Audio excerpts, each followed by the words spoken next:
Hi friends, நம்ம பார்க்க போகிற திட்டம் த ஒயிட் பேர்ட். இந்த ஒண்டர் லைஃப்ன்ற ஒரு படம். ஸோ இது வந்து ஒரு கிராஃபிக்ஸ் நாவலாக கூட இது பண்ணியிருக்காங்க. அதுலேருந்து எடுத்தது அந்த கதையும். ஸோ இந்த கிராஃபிக்ஸ் நாவல் வந்து பார்த்திங்கன்னா ஒயிட் பேர்ட் ஒண்டர்ன்ற பேர்லேயே வந்தது. ஆர்ஜே பலசியோ பண்ணது. ஸோ இந்த படத்தை டைரக்ட் பண்ணது வந்து பார்த்திங்கன்னா மார்க் ஃபோஸ்டர். இந்த படத்தில் நடித்தவங்க முக்கியமான கேரக்டர்லாம் வந்து பார்த்திங்கன்னா ஹேலன் மைரன் தான். அவங்க சாரான்ற கேரக்டர் நடிச்சிருக்காங்க. மற்றவங்களாம் வந்து ஒரு துணை நடிகர் மாதிரி வருவாங்க. ஸோ இவங்க தான் வந்து அவங்க பேரனுக்கு வந்து கதை சொல்லுவாங்க. இதான் படத்தோட கதை. இதில் இன்னொரு ஹைலைட்டான இது என்னென்னா, மியூசிக்கு தாமஸ் நியூமன் பண்ணியிருப்பார். அடுத்தது சினிமோட்டோகிராஃபி, அதுவும் சூப்பராக இருந்து மாத்தியாஸ் குவைங்னைஸ் வேர்னு பண்ணியிருப்பார். ஸோ இந்த படத்தில் வந்து பார்த்திங்கன்னா கதை வந்து நியர்லி டைட்டானிக் ஈக்குவலாக இருக்கும். 2வது உலகப் போர் அப்போ நடந்த கதை மாதிரி சொல்லுவாங்க. இந்த சாரா வந்து இது முதல்ல இந்த படத்தோட கதை வந்து பார்த்திங்கன்னா ஒரு ஸ்கூல்லேருந்து ஆரம்பிக்கும்.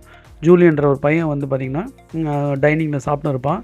அந்த ஸ்கூலில் சாப்பிட்டு இருக்கும்போது அப்போ ஒரு பொண்ணு வந்து ஒரு கிளப்பில் மனிதநேய கிளப்பில் வந்து சேர்ந்துக்கோன்னு சொல்லுவாள்.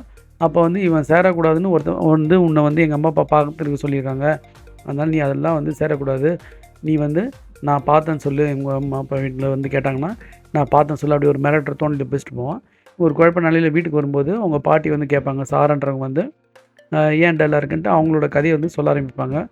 அது சம்மந்தம் இல்லாமல் ஆரம்பிக்கிற மாதிரி இருக்கும், ஆனால் அந்த கதை வந்து சூப்பராக இருக்கும். இது வந்து ஃப்ரான்ஸில் 1940s, அதாவது உலகப்போர் வந்து 2வது உலகப் போர் அப்போ நடக்கிற மாதிரியான பின்னணியில் கதை. ஸோ 1940s ஃப்ராங்க் மேலிமுல்லான்ற ஒரு ஊரில், அது மலை பிரதேசம். அது அந்த ஊரில் வந்து பார்த்திங்கன்னா இவங்க ரொம்ப ஜாலியாக இருப்பாங்க. அம்மா அப்பா இந்த பொண்ணுலாம் வந்து சின்ன வயசில் காட்டுவாங்க. இந்த பொண்ணு அழகாக ஸ்கூலுக்கு போயிட்டு வர்றது, அப்புறம் சினிமாவுக்கு போகிறது, அது மாதிரியான ஒரு சின்ன குக்கிராமம் மாதிரி அவங்க ரொம்ப ஜாலியாக அவங்க பொழுது கடத்தும்போது, இப்போ வந்து அந்த ஸ்கூலில் ஜூலியன்னு ஒருத்தன் கால் ஊனமாக இருப்பான். அவன் போகிறத வந்து பார்க்குறதுமா இருப்பான். இப்போ வந்து போரோட தீவிரம் அடையும் போது இவங்க எல்லாம் தப்பிக்க பார்ப்பாங்க, யூதர்கள்.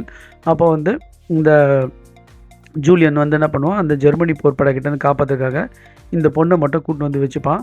அந்த வீட்டு மேலே டெரஸில் அவங்க அம்மா அப்பா கூட தெரியாமல், அம்மா அப்பாவுக்கு இந்த ஜூலியனோட அம்மா அப்பா கூட தெரியாமல் வச்சுட்டுருப்பான். அவன் வந்து அடைக்கலம் கொடுத்துருப்பான். அப்போ வந்து இவன் ஸ்கூல் போயிட்டு வந்து அந்த பாடத்தெல்லாம் வந்து இந்த பொண்ணுக்கு சொல்லிக் கொடுப்பான். இப்படியே போயின்னு இருக்கும்போது அந்த பக்கத்து வீட்டிலலாம் வேவ் பார்ப்பாங்க. இப்போ வந்து இந்த நாஜி படைகள் வந்து தாக்க வரும்போது செக்கப் பண்ணும்போது இந்த பொண்ணு வந்து தப்பிச்சு ஓடிடும். ஸோ இவங்களெல்லாம் வந்து கைது பண்ணி கூப்பிட்டு போகும்போது, இந்த பையனெல்லாம் கைது பண்ணி கூப்பிட்டு போகும்போது ஒரு இடத்துல தப்பிச்சு போவாங்க. ஷூட் அவுட் நடக்கும். அப்போ ஒரு பெரிய ட்விஸ்ட் இருக்குது. அது நீங்கள் படத்தில் பார்க்குறவங்க பார்த்து தெரிஞ்சுங்க. இப்போ இந்த பொண்ணு வந்து ஒரு கடுமையான சூழ்நிலையில் மறுபடியும் இந்த ஜூலியனோட அம்மா அப்பா கூடவே தஞ்சம் புகுந்து வாழும். அவங்க அம்மா அப்பா, இந்த ஜூலியனோட இந்த சாராவோட அம்மா அப்பாவும் எங்கே போயிருக்காங்கன்னு தெரியாது.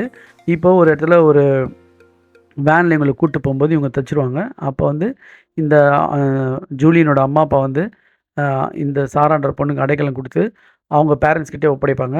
அதாவது சாராவோட பேரண்ட்ஸ்கிட்டே ஒப்படைப்பாங்க.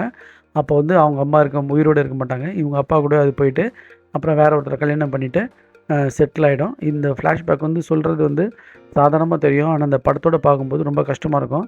ஆக்சுவலாக பார்த்திங்கன்னா ஜூலியன் வந்து செத்துருவான். அந்த பொண்ணுக்காக அவன் வந்து தப்பிச்சு இது பண்ணும்போது இவனால் தப்பிக்க முடியாது. அப்போ வந்து இறந்துருவான்.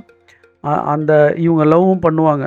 அப்படியே லவ் பண்ண ஆரம்பிச்சிடுவாங்க இந்த ஜூலியனும் சாராவும். அதெல்லாம் வந்து ரொம்ப சூப்பராக இருக்கும். ஸோ இது ஒரு ரொமான்டிக்கல் மூவி. ஸோ லைக் டைட்டானிக் ஈக்குவலாக சொல்கிறேன்னா பார்த்துங்களேன். ஸோ நீங்கள் பார்க்குறவங்க பார்த்து என்ஜாய் பண்ணுங்கள். நிறைய பேருக்கு இந்த படம் தெரியாமல் இருக்குது. ஸோ அடல்ட்ரி மூவி தான் இது. ஆக்சுவலாக ஹஸ்பண்ட் ஒய்ஃப் லவ்வர்ஸ் யங்ஸ்டர்ஸ்லாம் பார்க்கலாம். ஸோ இதை பார்க்குறவங்க பார்த்து என்ஜாய் பண்ணுங்கள். Thanks friends.